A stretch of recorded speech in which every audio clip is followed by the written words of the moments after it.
Welcome class 9।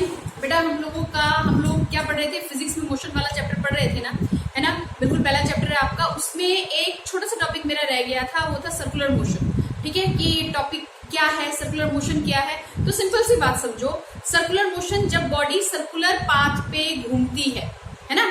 जब body कहाँ पे घूमती हो, सर्कुलर पाथ पे घूम रही हो, तो उस ऐसे मोशन को हम क्या बोलेंगे, सर्कुलर मोशन बोलेंगे।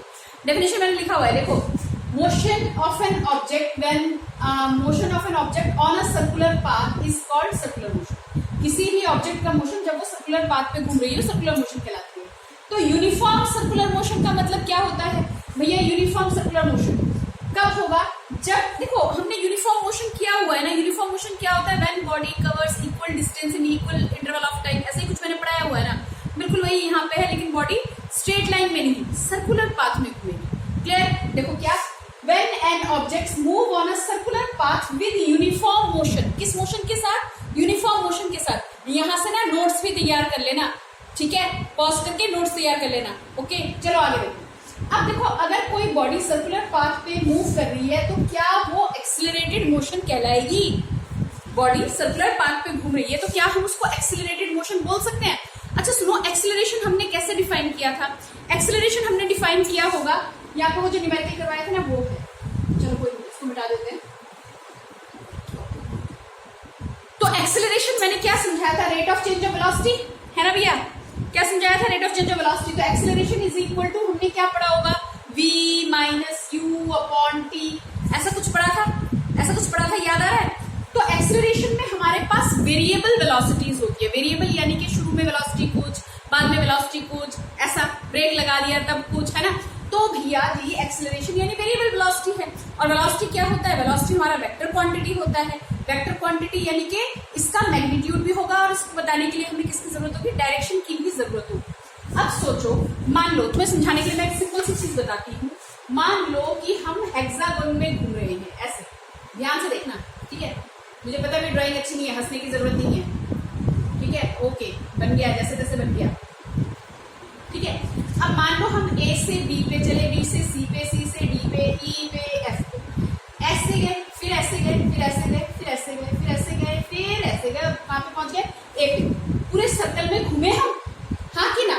तो देखो, जब मैं ए से बी पे जा रही थी, मेरा मुंह इस तरफ था, डायरेक्शन क्या थी? चेंज थी।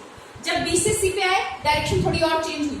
सी से डी पे बिल्कुल डायरेक्शन चेंज हो रही है, समझ में आ रही है? तो हर पॉइंट पे क्या होगा? डायरेक्शन चेंज होगा। तो इसलिए बॉडी अगर सर्कुलर मोशन में है, उसको हम एक्सेलरेटेड मोशन बोल सकते हैं। मैंने लिखा आंसर, यस। किस चीज का answer? Is uniform circular motion accelerated motion? Answer हमारा होगा yes, because when body moves on a circular path, its direction changes at every point. इसका क्या चेंज होता है? डायरेक्शन हर पॉइंट पे चेंज होता है। Which is an example of variable velocity। जो किस चीज का एग्जाम्पल है? वेरिएबल वेलोसिटी का एग्जाम्पल है ना। इसमें हमारे पास क्या होगा? That is accel. अब वेरिएबल वेलोसिटी को हम क्या बोलते हैं? एक्सेलरेटेड मोशन ही तो बोलते हैं बाबा। एक्सेलरेशन समझाया था वेरिएबल वेलोसिटी के साथ, एक्सेलरेटेड मोशन। कुछ पहले बात आपके पल्ले पड़ रही है, हाँ या ना? ओके, अगर नहीं तो बता देना। ओके जी। अब देखो, सर्कुलर मोशन का मैंने एक एग्जाम्पल यहाँ पे लिखा था, मैं छोड़ गई, इसे बोलना भूल गई। मैरी गो राउंड, बच्चों को देखा है गोल गोल घूमते हुए? मैरी गो राउंड वाला झूला देखा है ना? देखा हुआ आपने, देखा, आप बैठे भी हो, है ना? तो वो ठीक ठीक, यहाँ तक नोट डाउन कर लिया। यानी जो बॉडी सर्कुलर मोशन में मूव कर रही है, उसके मोशन को हम एक्सेलरेटेड मोशन बोल सकते हैं। क्यों? क्योंकि वहां पे वेरिएबल वेलोसिटी आएगा। वेरिएबल वेलोसिटी आने के लिए वहां पे क्या हो गया? हमारा डायरेक्शन, मैंने क्या बताया, हर पॉइंट पे क्या हो रहा है? चेंज हो रहा है, वेरिएबल वेलोसिटी का। ठीक है, ठीक है, ओके। इसको हम क्या बोलेंगे? Accelerated motion. ओके, अब आओ जरा, मैं कैमरा थोड़ा सा नीचे कर ले, ये देखो, हाँ जी, हाँ जी, हाँ जी, हाँ जी, हाँ जी, बस देखो। इस तरह के एक्सेलरेशन को हम खास नाम देते हैं, सेंट्रीपिटल और रेडियल एक्सेलरेशन। क्या नाम देते हैं? सेंट्रीपिटल, CENTRIPETAL, सेंट्रीपिटल, और रेडियल, जो रेडियस के अराउंड घूमेगा, रेडियल एक्सेलरेशन। और इसी फोर्स को, भाई हर चीज को मूव करवाने के लिए किसकी जरूरत होती है? फोर्स की जरूरत होती है ना। तो जब ये एक्सेलरेशन बनाने के लिए जो फोर्स चाहिए होगा, उसी फोर्स को हम क्या बोलेंगे, सेंट्रीपीटल फोर्स। यानी कि बॉडी अगर सर्कुलर पाथ में घूम रही है तो कौन सा फोर्स लगता है, सेंट्रीपीटल फोर्स, सेंटर की तरफ लगने वाला फोर्स। क्लियर? ओके। एक चीज और याद रखो, मान लो कि कोई बॉडी सर्कुलर पाथ में मूव कर रही है, तो जैसे हमने पहले पढ़ा था डिस्टेंस होगा, डिस्प्लेसमेंट होगा, कुछ याद आ रहा है ना, स्पीड होगा। तो यहाँ पे आप कैसे लिखोगे, यहाँ पे थोड़ा सा बदल जाएगा। अब देखिए, मान लीजिए बॉडी सर्कुलर पाथ में घूम रही है, यहाँ पे ऐसे ऐसे ऐसे ऐसे, ये इसका सेंटर हो गया O, इसका रेडियस कितना है R। मान लो बॉडी कहाँ पे है, A पॉइंट पे है, थोड़ी देर में घूम के बॉडी A से कहाँ पे चली गई, B पे, है ना। तो कितना डिस्प्लेसमेंट तैयार किया, यहाँ पे हम किससे पता लगाएंगे, ये रेडियस आता है, ये एंगल कितना है, theta.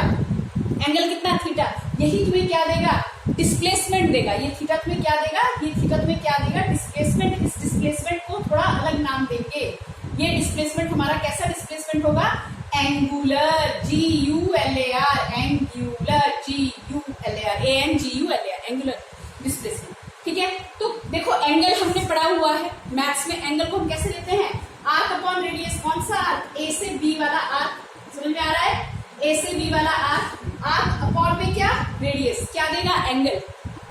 Okay, arc upon radius. तो एंगल को हम किससे डिनोट करते हैं, थीटा से। मैंने ऐसे लिखा, तुम इसके ऐसे लिख लो ना, क्या पता ये ना दिखे तुम्हें, है ना, फिर कहोगे मैडम ऐसे ही बताया था। आर्क को हमने क्या ले लिया, S, और किसमें मापा जाएगा, एंगल को किसमें मापते हैं बच्चों, रेडियंस में। एक रेडियन 57.3 डिग्री के आसपास होता है। तुम लोग इसको ऐसे याद रखो, 2 पाई का मतलब होता है 360 डिग्री।